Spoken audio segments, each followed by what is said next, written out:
Welcome back, everybody, readers and listeners of the Incidental Encyclical, to the accompanying podcast for our second issue.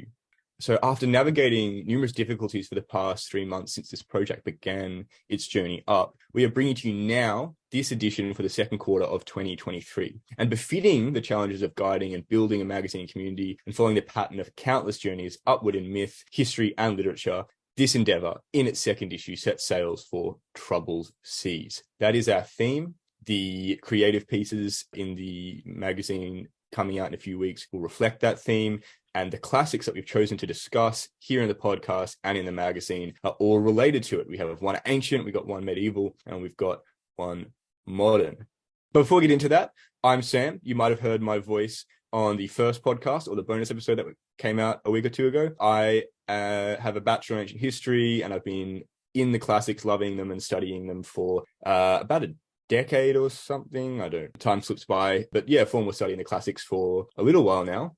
I've loved sharing what excites me and what inspires me, what edifies me in the classics with others. And so this is what this project is built on. And joining me, we have a lot of people involved in this discussion today. Two returning voices. Can't say faces because most people aren't going to be able to see them. So we've got my friend Levi, who is part of the editorial team and runs the translations column. Levi, it's good to have you back. Hello, it's good to be back. My name is Levi. I'm the graduate of a Bachelor of Ancient History and currently a Masters of Research student in Ancient Greek linguistics and related topics. And like Sam, I spent, the better part of a decade now engaged with the classics and doing my best to get a handle on them. Also, we've got Eddie back. Eddie was in our discussion in the first podcast. Eddie, it's great to have you here. Will just note quickly that you referred to Levi as your friend, but not me. It's implicit. It's implicit. Everyone here is my friend. Past it. I'm Eddie. I've spent a few years studying classical liberal arts. I have a real passion for just the classics in general, and yeah, great to be here. I love discussing this stuff. Epic. And joining for the first time on the podcast are two people who have been hard at work behind the scenes, doing a lot of stuff and helping this magazine and community get off the ground. We've got Mike. Mike, it's great to have you. G'day. Thanks for having me. It's very exciting to be a part of this project. Similar to Eddie, I spent a couple of years delving into literature, history, and philosophy, classical liberal arts. And I really have a passion for kind of delving into these themes and how they can apply to us today, because I really think there's some wisdom in these old works that really doesn't get communicated across unless you really put a lot of time and effort into delving into it. So I guess that's kind of part of the mission of this project, is to outline how that can, those themes that have kind of been lost over the last couple of years can be rediscovered and applied today. And Mike does a lot of solid work for us. Mike has a job in marketing and has been doing heaps of work helping us get that aspect of the magazine off the ground.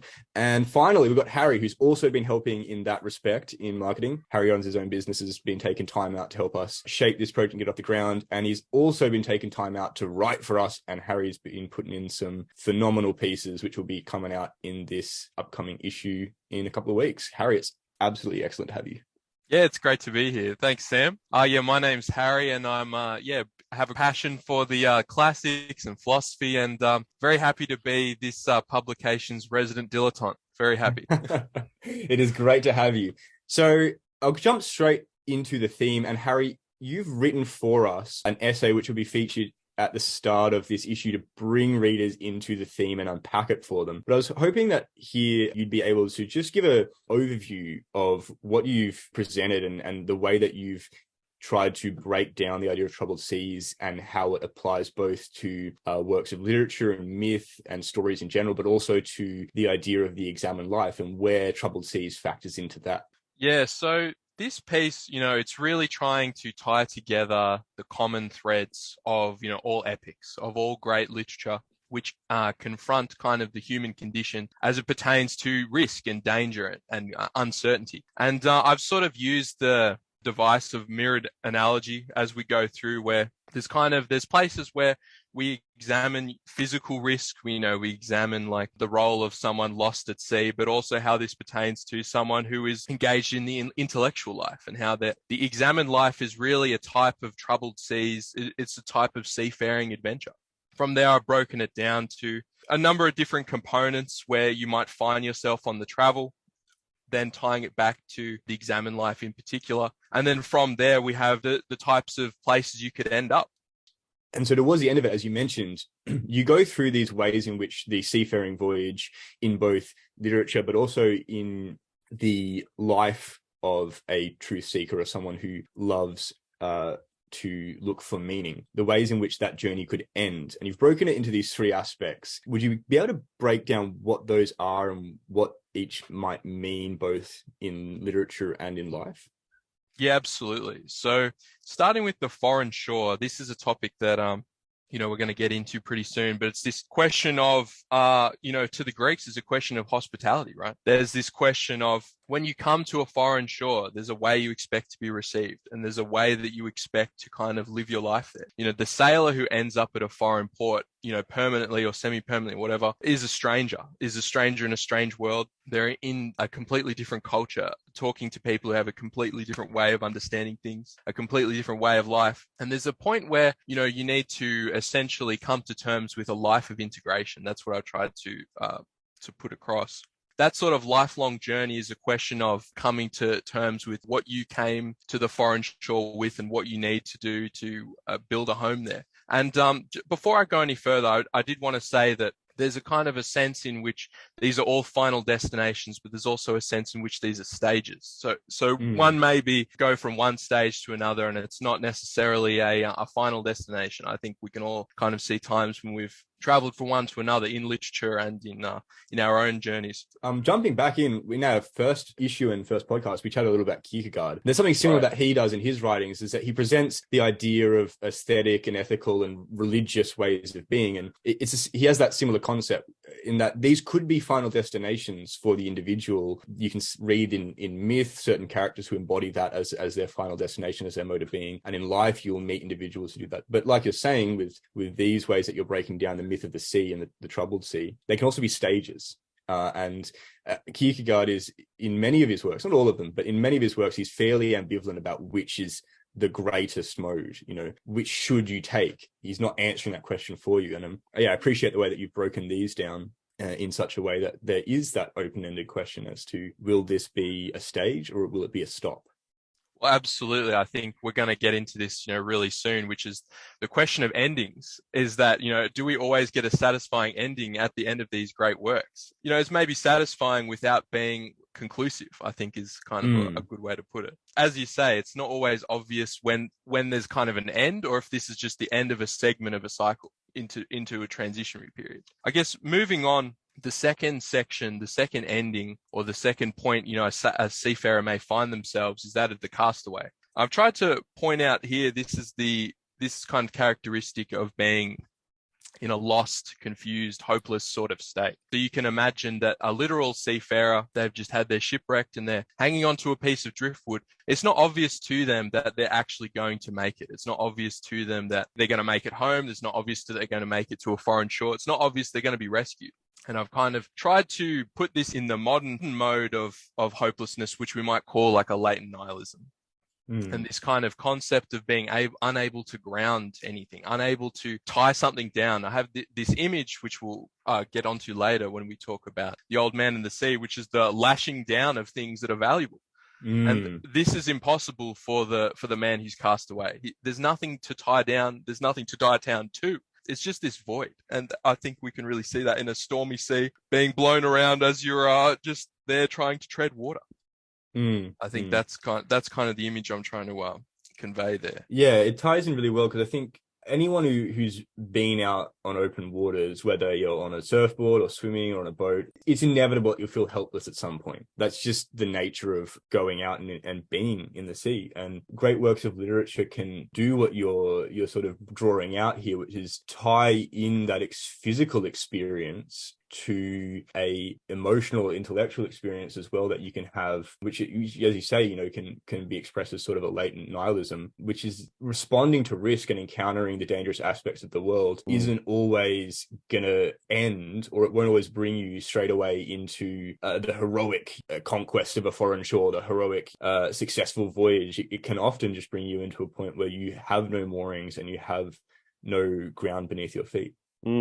If I can add as well, I think a really interesting part of this whole layout of the circle of going into a new place, realizing you're in a new place, and then finding your new home, so to speak, that's not something that is exclusive to ancient literature either. This is a human phenomenon that us as humans have encountered even in our modern lives, especially like throughout history. I think these themes can be applied to pretty much every aspect of our life. Everything we do, every choice we make is a risk, a weight of, okay, cost benefit. Everything you do, getting up in the morning is a risk. And I think trying to view that in terms of, okay, how can I embrace this day and take everything out of this that I can and learn from it is, I think, a really interesting theme throughout all of the literature that we'll be viewing. But I think it's really well put in this piece of writing.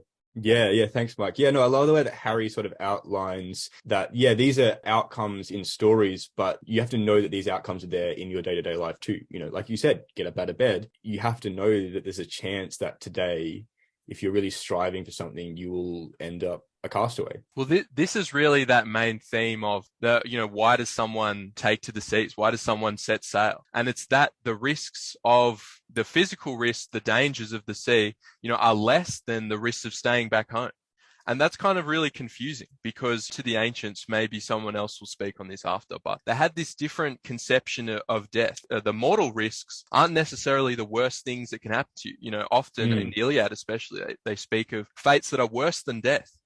And this is something quite foreign to a modern understanding. There's kind of nothing worse than physical risk in modern life. And so it's, when we talk about transitioning periods in life and everything, that's something worth considering is, how we consider risk is very different to how the ancients would have. That idea that the sea, even though it presents the idea of physical destruction and great danger, is preferable to the dangers at home. And the question of, well, what are those dangers then? And it can be at home, you face that nihilism because there is no physical danger. You face things becoming boring or rote or unvalued. And there's a great modern novel also to do with the troubled seas, Herman Melville's Moby Dick, which in the opening chapter, Ishmael pretty much says this explicitly. He says whenever he starts feeling morose, whenever he starts feeling like he just wants to step out in the street and in the front of a passing tram or something, he boards a ship as a sailor. He says, Cato falls upon his sword, the philosophical flourish, I quietly slip away to the docks and board a ship. He says, the sea is my alternative to the musket and ball. Right. It's this idea that, if I stayed at home, I'd kill myself. Right. Well, I think this is the thing. It's that, no matter how much we try to suppress that kind of notion, there are things that are worse than death. There's things that are worse than taking a risk than going out to sea. Yeah. And especially in the intellectual life, in the examined life, which I try to tie this back into. It's this question of, there's a lot of comfortable truths we hold. There's a lot of very convenient propositions we might take. And it takes courage. It's a great risk to confront those and to see if they really hold up. Even if you're right in the end, just to test their mettle it's very difficult, and it's not something everyone is game to embark on. No, that's great. So we've got the foreign shore as an outcome. We've got the castaway as an outcome. What's the third outcome of this journey out into risk and into troubled seas? So I see the last kind of stage of this as the return home, which, is the key theme of the Odyssey and so on, which we're going to talk about later. But it appears to me that for the most part, the return home is the preferable outcome. It's preferable that you've gone out and safely returned. But the risk entailed with returning home is that as you are not the same man who once left, your home may not be the same home you left. So there's this kind of question as to, have you actually already lost home from setting sail? And if you are to return, could home be another foreign shore? Is it really your home anymore? And I guess tying it back to the Odyssey in the final paragraphs of the essay, I'm trying to basically link this to Odysseus's kind of identity crisis in a sense, which is that he's used very tricky ways to get himself out of problems through disguises and so on. But when he needs to return home and when he needs to, reveal himself to his wife, it's actually his identity, his fully revealed self that's actually required to complete the journey. There's a sense in which, his journey at home would never be complete if he couldn't win the recognition of his wife in the end. And so I think that's a very powerful kind of component, is that identity is something that lies back at home with relations with people. So you've brought out really succinctly, but with a lot of depth, these outcomes of encountering troubled seas and going seafaring, both in terms of how it might apply to the examined life, but also in literature. Another theme in terms of outlining these three kind of outcomes is it does form a little bit of a circle. It's almost like the and I really like the way it's illustrated, Harry, because it is almost like the stages of grief, so to speak. Like, it's like denial at first. Wow, I can't believe I'm out of this, situation where I was comfortable. Acceptance. Okay, I'm in this situation. Let's deal with it. And then kind of finally, acknowledgement, like, okay, I'm in this situation. I might as well kind of learn to adapt towards it. And I think how you've illustrated that, like the foreign shore representing kind of the fulfillment of desires in a new environment, and then castaway symbolizing the state of kind of aimless detachment. And then finally the return home, which is the reintegration after a journey, really is kind of the how human growth is illustrated throughout history. Like, that's how we become who we become, and that's how society advances, I think. And I was just going to say that, I think that's the interesting thing with the Iliad and the Odyssey together, is that it's a cyclical kind of phenomenon where, maybe we should talk to our resident Greek scholars here, but I can imagine that at the time, as this would have been recited around campfires and so on, people would have thought of their fathers being the ones who went and sacked some town and then returned in an Odyssey-like fashion, and think of themselves as, when they come of age, they will do the same thing and do a cycle themselves. And I'm wondering if this cyclical thinking is just so key to the classical understanding of life and its trials and so on. Oh, absolutely. And just cyclical thinking in general defines so much of ancient mythology and ancient folklore, and you see it all over the place. But yeah, especially in the Greek classical world. And I mean, and you see it not just in like cyclical journeys and the reinstantiation of patterns, but you also see it in between two towns. Each town will there's a cycle of animosity and reconciliation between different places. And the cyclical thinking is so key in that worldview. Absolutely. Well, let's get into the worldview of the Greeks a bit deeper, because as Harry's been outlining, as he's been summarizing these conclusions, the Odyssey does encapsulate both, or all three of these potential endings at certain moments of Odysseus's story. And I think the great thing is that each of the works that we're going to be talking about, the Odyssey is the first, and then we'll go from there to talk about an Anglo-Saxon poem called The Seafarer. And we'll finally wrap up by talking about The Old Man and the Sea by Ernest Hemingway. But each of these three works does encapsulate strongly one or more of these different aspects. And so it's great because I think we'll get to really discuss each of the possible outcomes of the journey into the sea as we go through each of these works. So Levi, as Harry mentioned, resident Greek scholar, would you care to break us into the world of the Odyssey, the story and the meaning of the work? Absolutely. So the Odyssey, written by... supposedly written by the poet Homer, same author as the famous Iliad, which tells the story of the Trojan War and Achilles. Whether there was ever one author of the Odyssey or the Iliad is highly suspect, but that is beyond the textual criticism of the Odyssey, is beyond the context of this discussion, let's say. The Odyssey itself tells the story of Odysseus's return home. Odysseus, the man who came up with the Trojan horse gambit, which finally put an end to the siege at Troy, tells the story of his 10-year journey home, faced with many trials and tribulations along the way, before returning home and finding his home in chaos. And this is very much sort of resembling that theme of the return home that Harry was outlining earlier, that when Odysseus left for Troy, he left behind an infant son and a healthy wife and a prosperous kingdom. And when he comes home, his house is overrun by suitors trying to take his place, and a son who's grown up without a father, and a wife who's being pressured to remarry. And it's very much embodying this idea of chaos at the return home. But what we've really tried to focus on in our written piece for this issue of the Encyclical is actually Odysseus' encounter with the foreign land, and especially themes of hospitality and being a guest and how guests are received in different contexts. And I think there's a reflection, as you're drawing out here, which is very strong in the Odyssey, between the idea of a troubled sea being a symbol for a troubled hearth or a troubled home, and Odysseus' story, both in the aspect of his return home, but also, as you're mentioning, his encounter in the foreign shores, and this ambiguity in context that shouldn't be ambiguous in terms of how he's received, the hospitality that's presented to him. All of that is interesting as the two main symbols of the work, man and the other identities that are circling him. So man, in this case, Odysseus, and then family, hearth, kingdom, and all of that. All of those symbols are coming into conflict with the symbol of the sea, which is the god Poseidon and his sons, his servants, the demigods of the sea, the monsters of the sea, the witches of the sea, the storms, the cliffs, the islands. All these symbols are kind of coming into contact, and the trouble in one bleeds into and creates chaos in the other. Oh, absolutely. I think there's kind of 2 points that I want to touch on. So obviously, like, let's say the return home, I think, is perhaps, it's the overarching theme of the Odyssey. It's definitely what's most obvious. It's what stands out. But the theme, like I mentioned, the theme of hospitality, the theme of the foreign encounter is also so present in the narrative. And it's contrasted. And I think that's what makes it really interesting, is that the way in which Odysseus is received in each different context is slightly different, or very different, in fact, in certain places.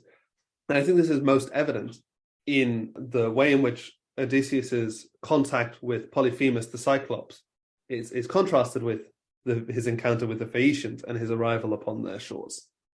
Because when Odysseus first arrives on the island of Polyphemus in the land of the Cyclopes, he arrives as any guest would. He arrives in the home, he announces himself, he's sort of embodying, in part at least, the role of a guest as he should be. He's bringing gifts, he's expecting that his reception will be appropriate, because he arrives in Cyclops' home, but he's brought wine and cheese, he's brought a couple of men with him. He's kind of playing out, as you're mentioning, this expected role as far as exactly. He's sort of playing out this pattern, and it's very much not reciprocated by Polyphemus, who instead wants to eat his guests effectively. Yeah, which is possibly the greatest breach of norms that you can imagine.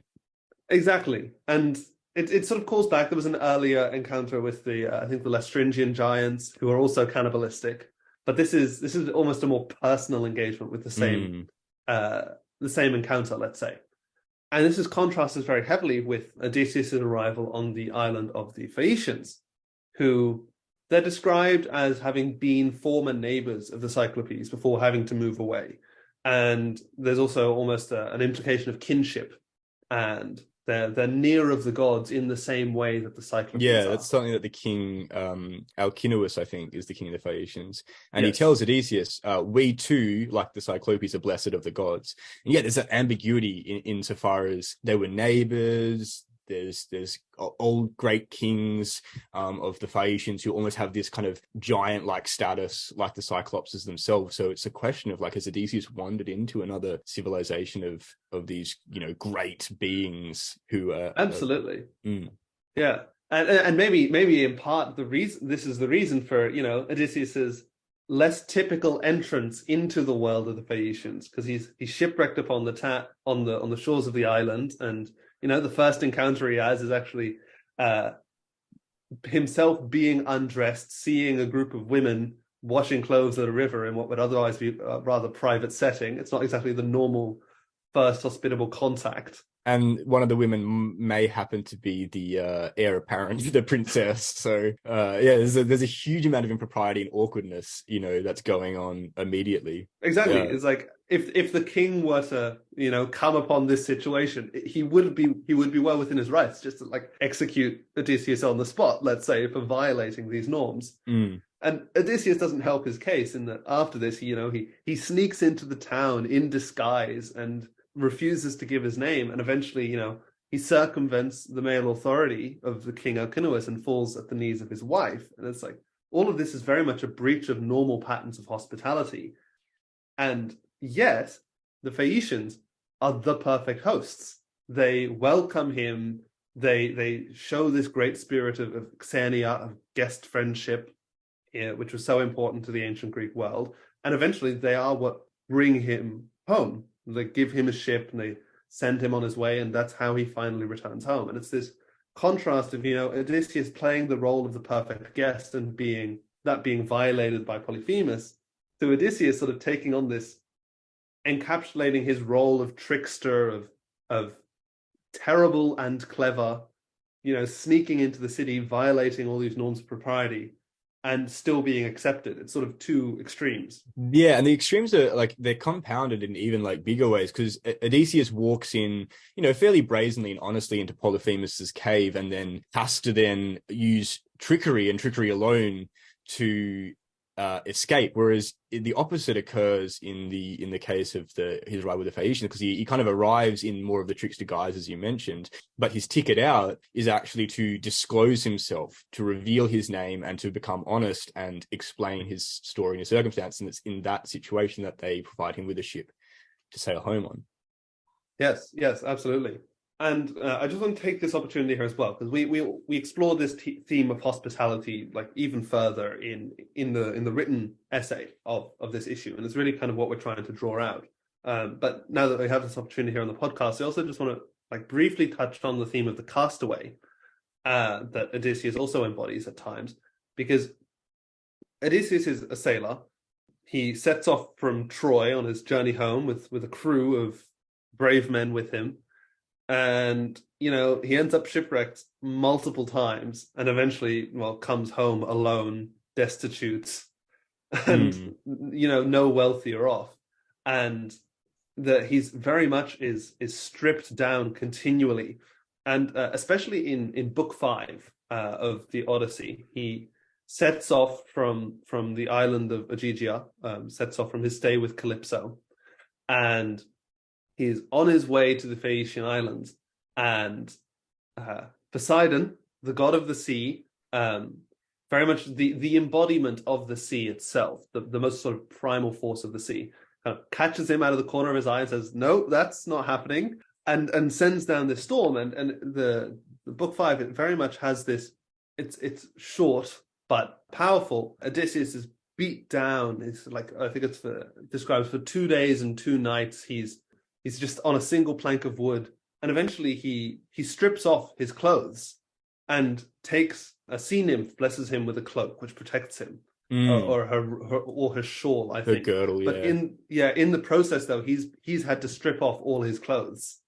Yeah, I was hoping to bring this up because I'm hearing you talk about that storm and the castaway, and I'm like, I hope you're going that direction. And because there's this moment as he's on the ship and he's been clinging on for ages, and the sea nymph comes up and says, "Odysseus, you need to abandon the wreck of your craft and take my girdle, and this will protect you as you come to the coast." And he refuses for a very long time to actually take her advice after she gives him the girdle. And he just keeps clinging to this wreck, and eventually, you had that moment described where he just strips everything off and he leaves it, he jumps off, and then just completely naked, apart from this sea nymph's shawl or veil, leaps into the sea.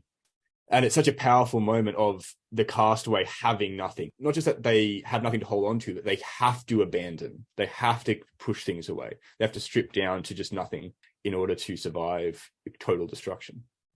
Absolutely.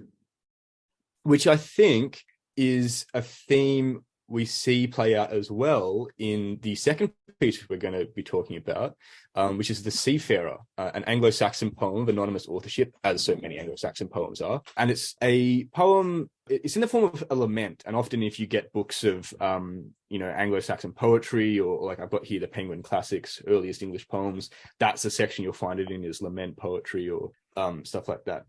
And it's very much a extended meditation on the idea of being a castaway and the idea of stripping away in order to survive. So as it's an Anglo-Saxon poem, it's written in the style that was prevalent in the day, which is alliterative verse.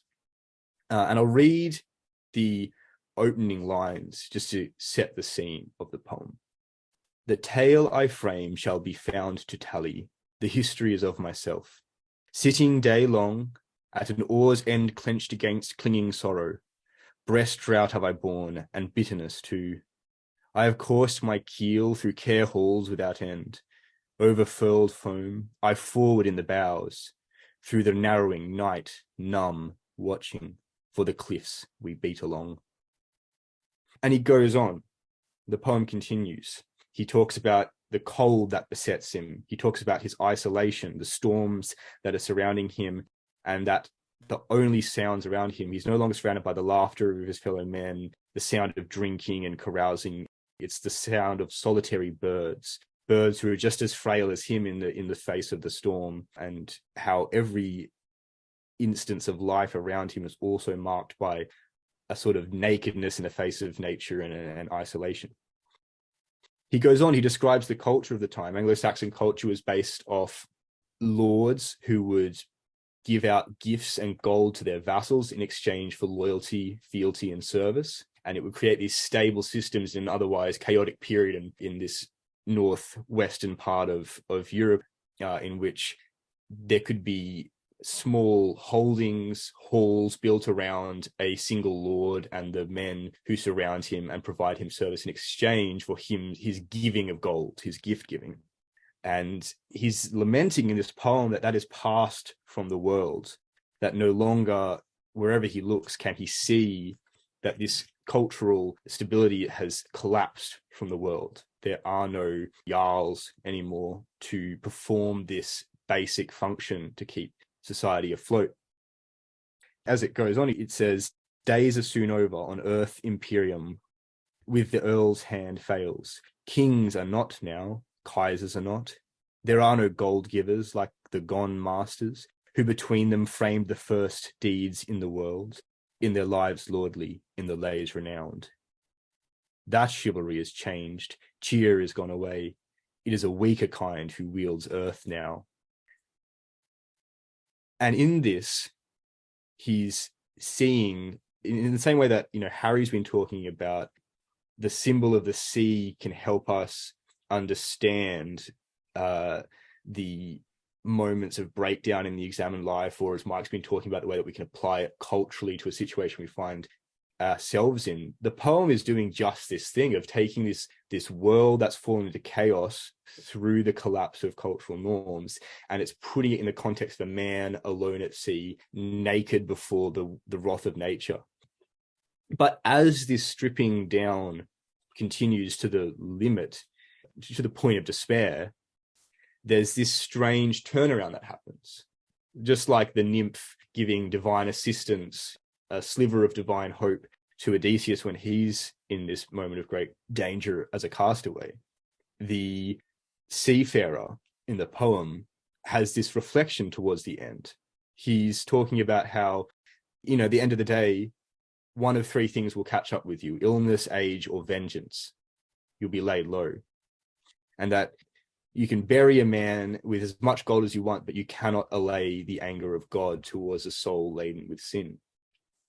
And then he turns from the poetry into this last little section in prose, which is a meditation on how the power of God is even more terrible and awesome than the power of the sea or the earth or any lord and his ability to give gold and fight wars.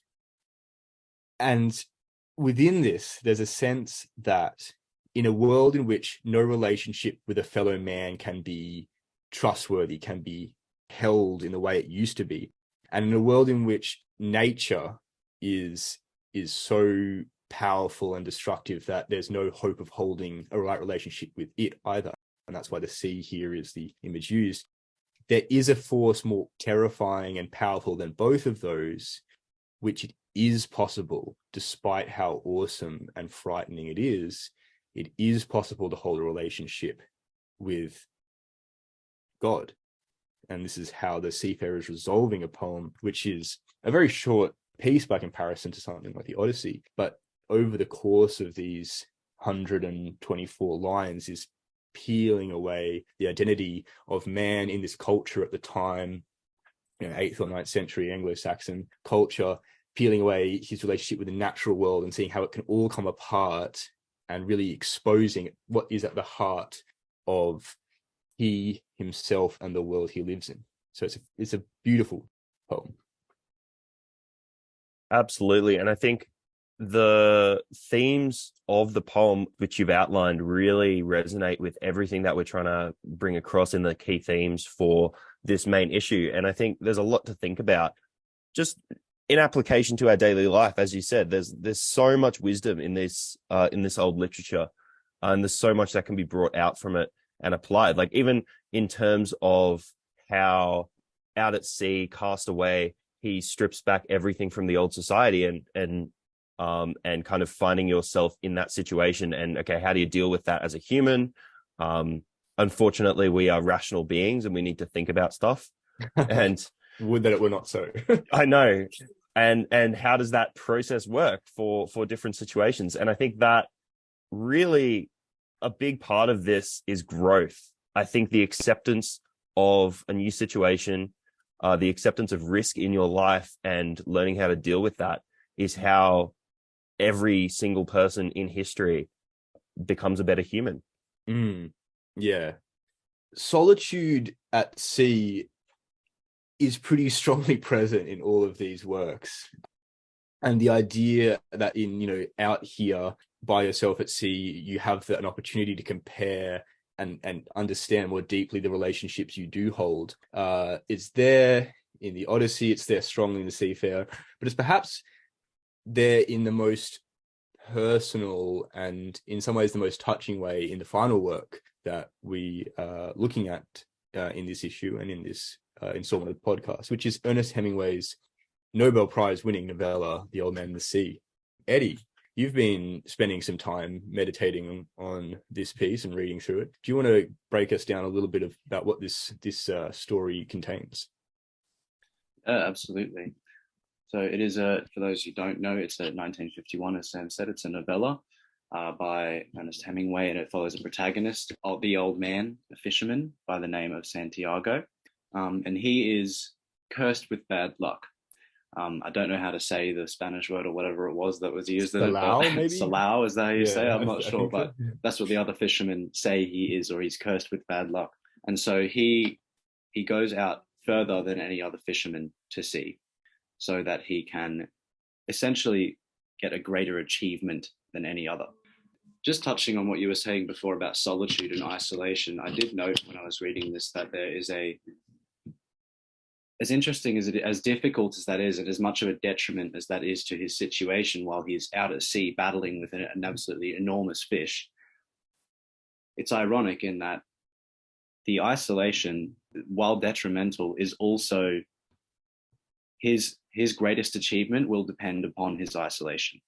Yeah, that's a fascinating thought. I mean, I don't know if I really have thought about that deeply, so I might have to take a minute and let keep bringing that out, because that's such a brilliant insight.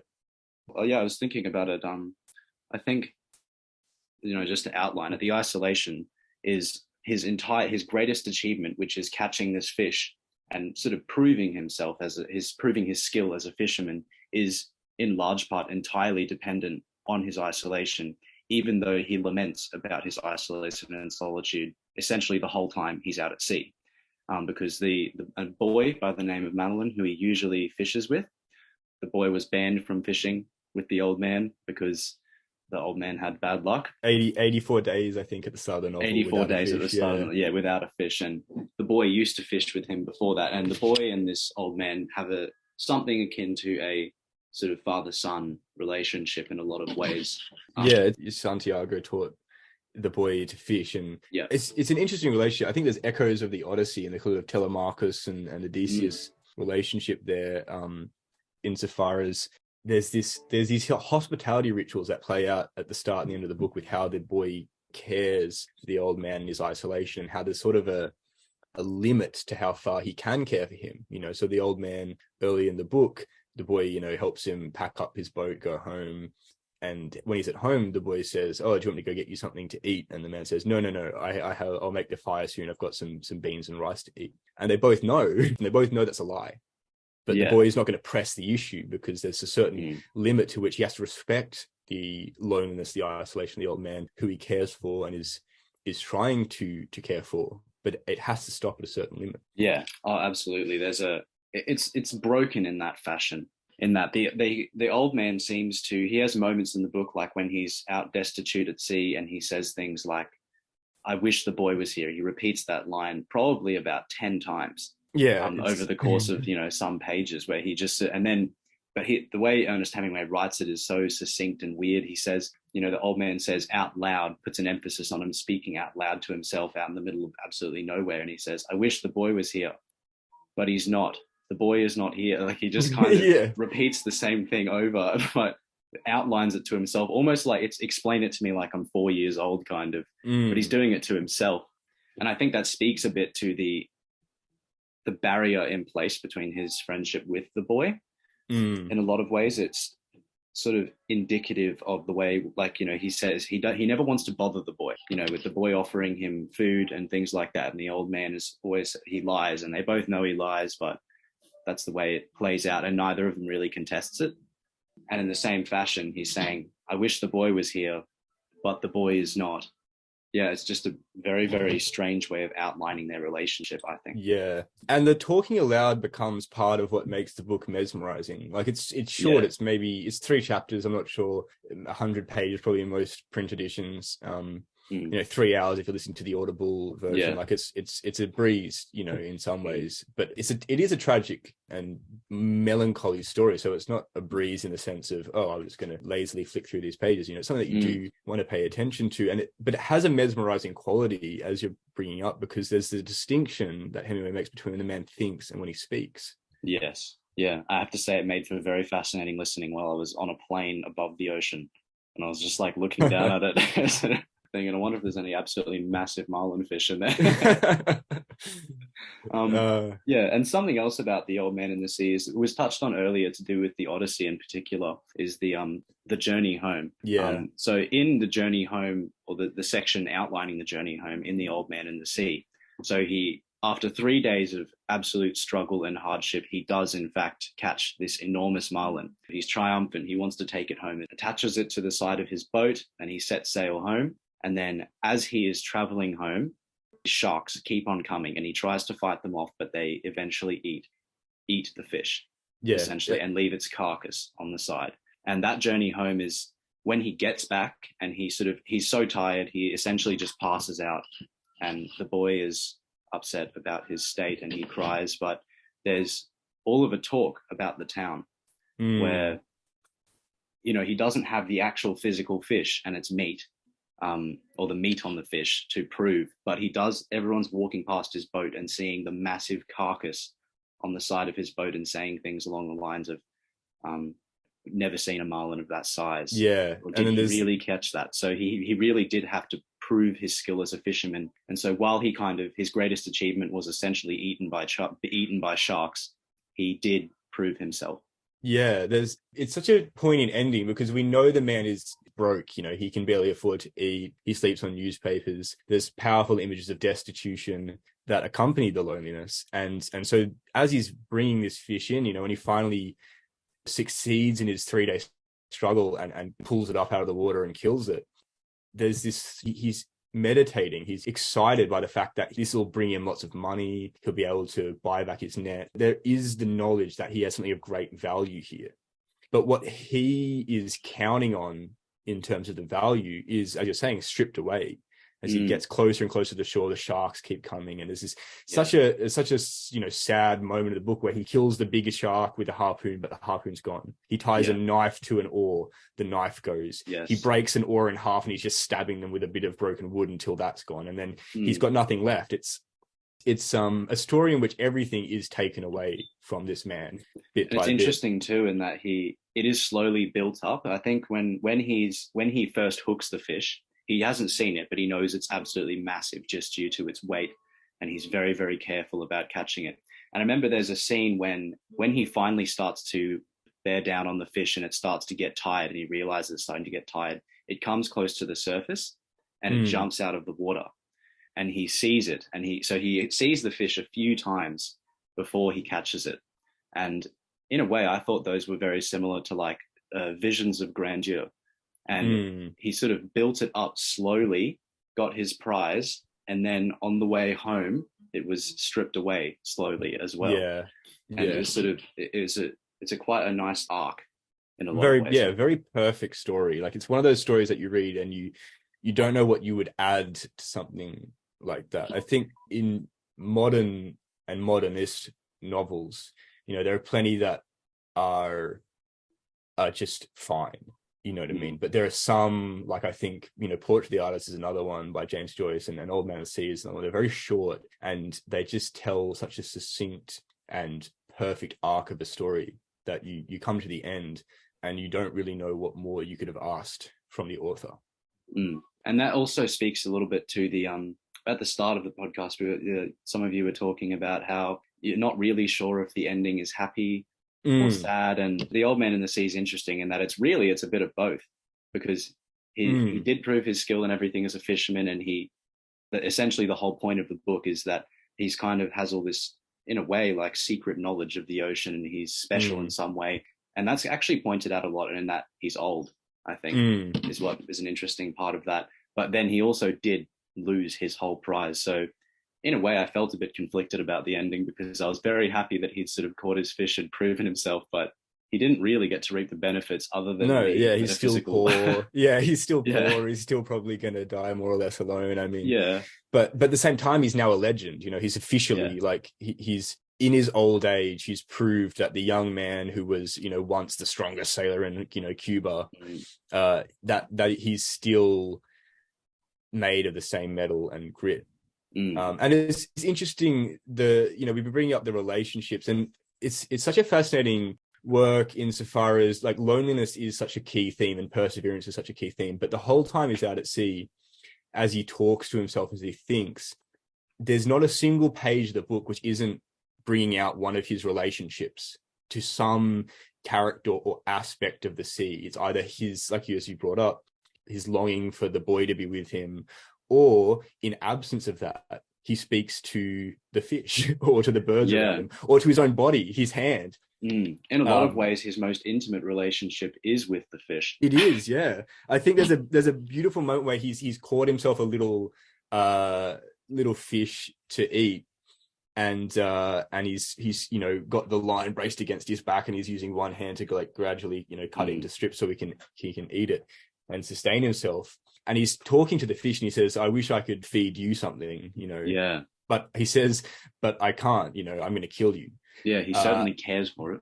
yeah. It's a poignant relationship, because he kind of knows that this is his match. Like he's met his match, and one of them will die in this struggle. But at the same time, he doesn't desire the death of the fish simply for his own glory and his own sake. You know what I mean? It's just a necessary. He's at sea. This is a necessary part of why he is here. It's not that he rejoices in destroying the beauty of this fish. There's a bit where he's reflecting on what happens when you kill a big marlin, and how all the purple and green color on the scales just fades to a leaden dull gray. And there's a tragedy in that no one but the fisherman ever gets to see how beautiful this thing is, because as soon as it's dead, the color fades away.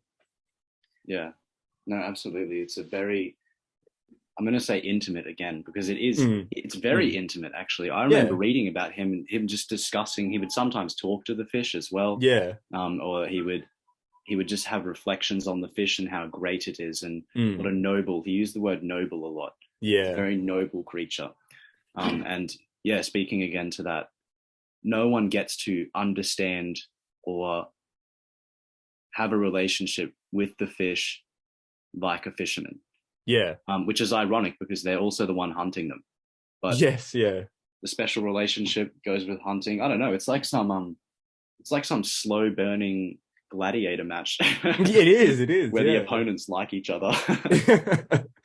And I think that's, again, like going back to the way that Hemingway uses the man's talking to himself and thinking as two different ways to draw the reader in. There's a part where he gets a hand cramp and he starts cursing his left hand and saying you're useless, and then reprimands himself. He's like, why am I talking to my hand? It does no good. The hand's not going to talk back to me.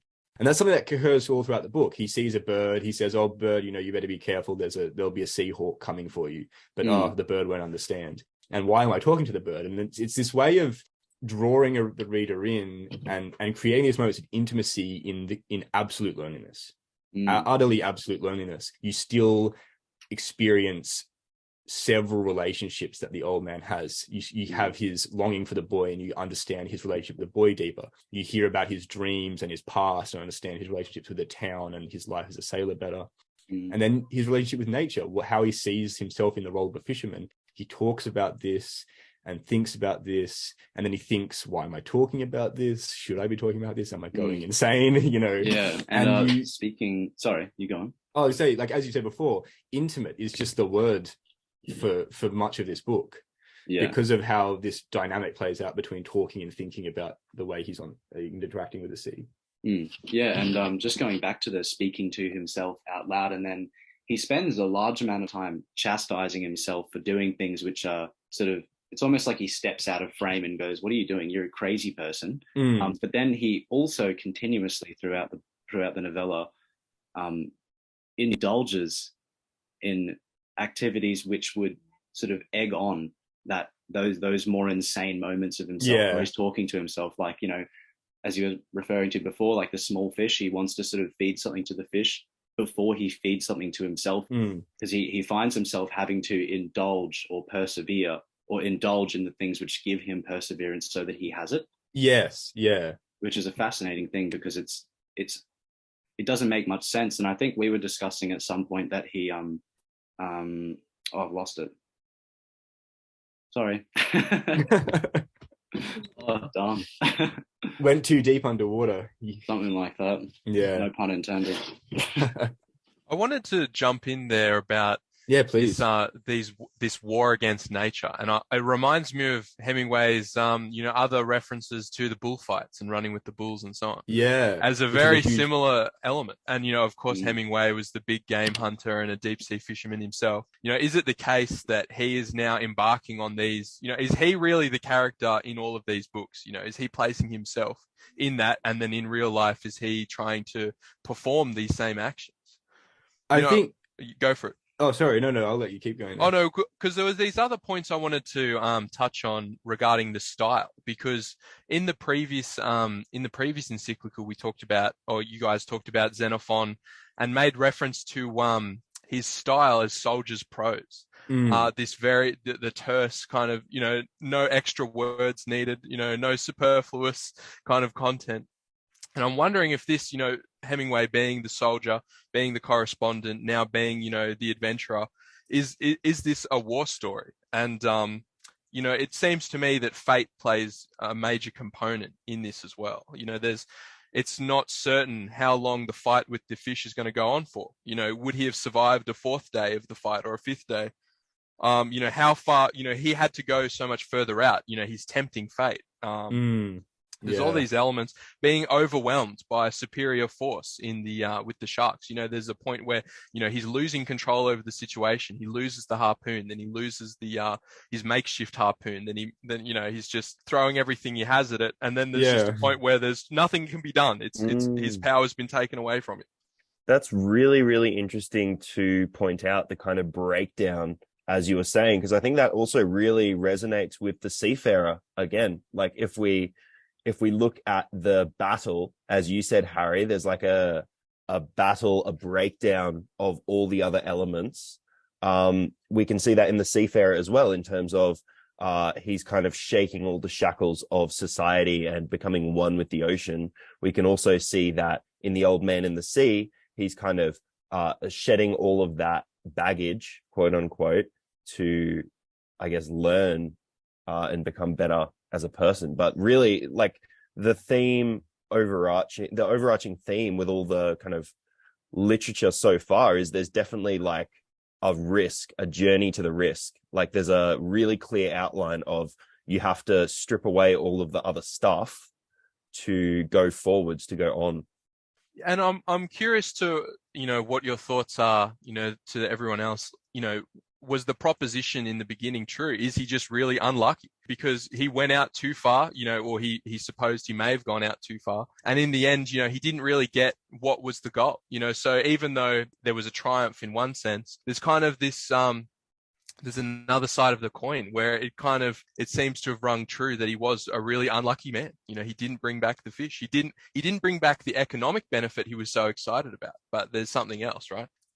Yeah, the question of is the legend sufficient? Can the man be sustained upon the legend when he's destitute and hasn't brought in the money he hoped? And in a sense, maybe the story is saying yes, because as Eddie was bringing out, like, he has to engage in absurdity to persevere. He has to have all these funny little moments and rituals and dialogues with himself. He has to try and he wants to feed the fish. He wants to make it comfortable. You know, he doesn't really want to kill it, and he has to go through all of this to kind of, in a sense, justify the struggle he's going through, to bring him resolve to finish the battle is to make the fish a worthy opponent, and to want it to survive and to win as much as he wants to win, in order to see this as see this as a worthwhile struggle. And it's in these moments, it's like, well, he's eating, you know, every now and again, and he's materially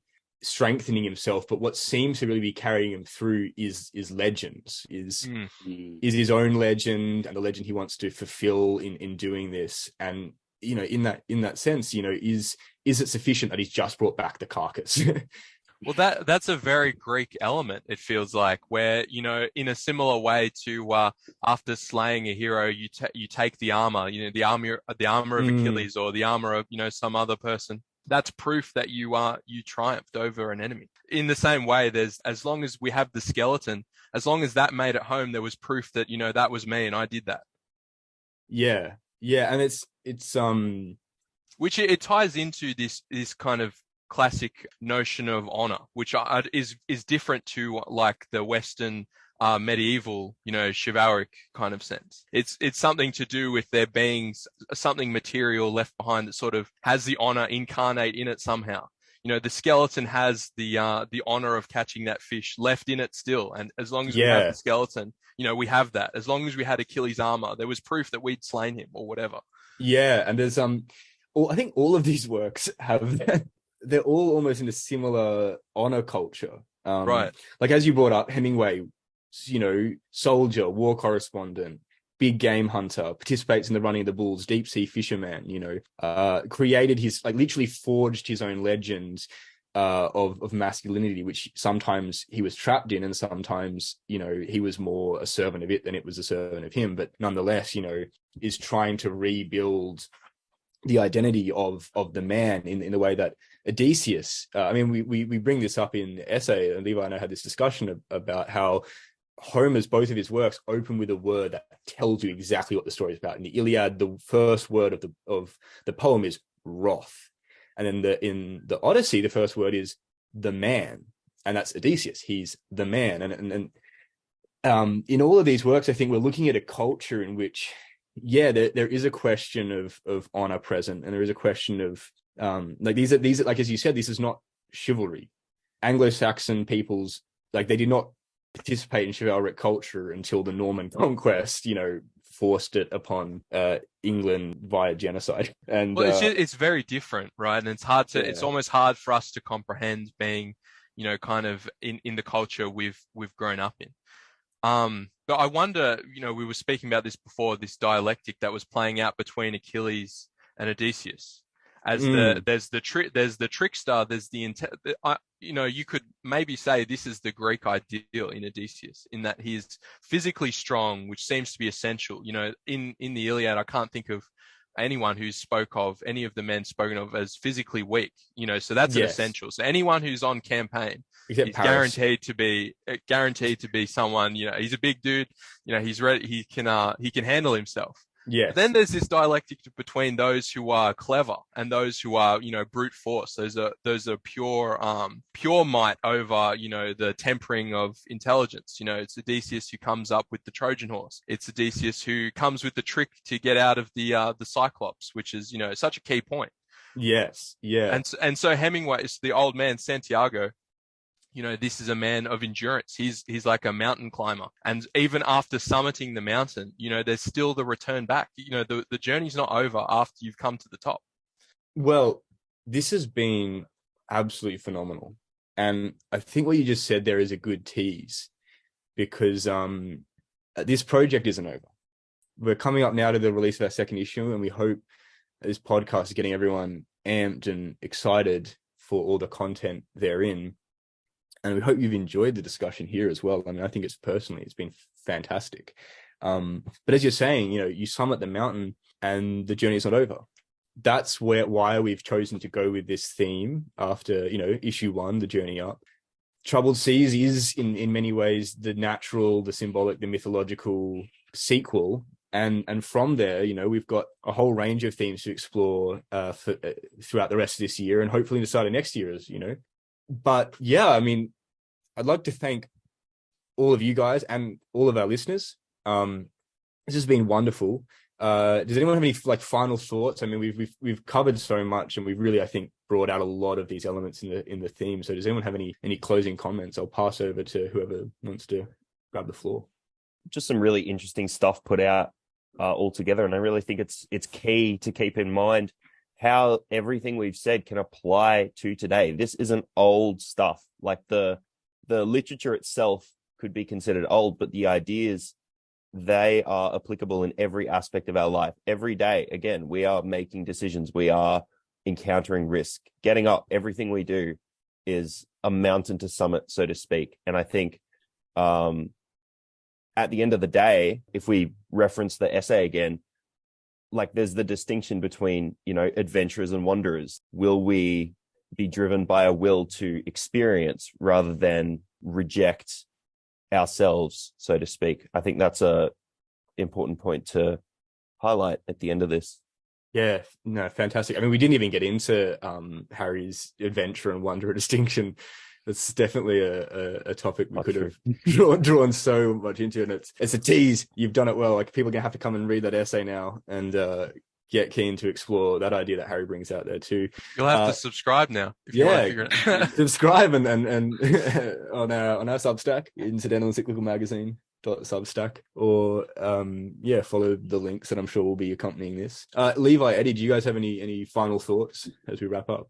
No, just I think it's this has been an excellent discussion around all these themes, and yeah, I'm really looking forward to moving forwards into the next issue, and which will highlight again 3 classic works and host a number of creative pieces. Yeah, stay tuned. We're not going to reveal the theme for that yet, but stay tuned. It is in the works as we speak. But yeah, thanks everyone. Again, I'm Sam. I have thoroughly enjoyed this project so far, and I hope with your support as listeners and with the fantastic support of all you guys here with me now on the contributors and editorial side of things, we can keep doing this for a long time to come, because this is just thoroughly edifying. So yeah, I'm Sam, and thank you very much for listening, and thank you to you guys for being here.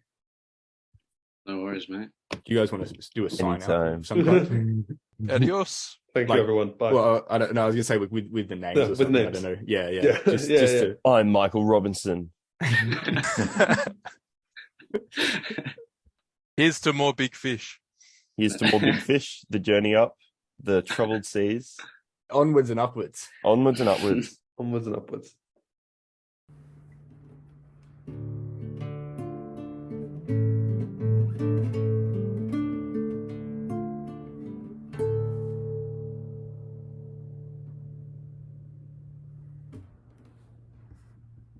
Eddie, you worked in a news place. You can do a news sign Yeah, off. give us this roundout. It's 11:46 a.m. here on the Incidental Encyclical podcast. We have discussed a range of topics, not limited to, but including the Odyssey, the Seafarer, and the Old Man in the Sea. We hope you've thoroughly enjoyed this podcast. Until next time, good afternoon.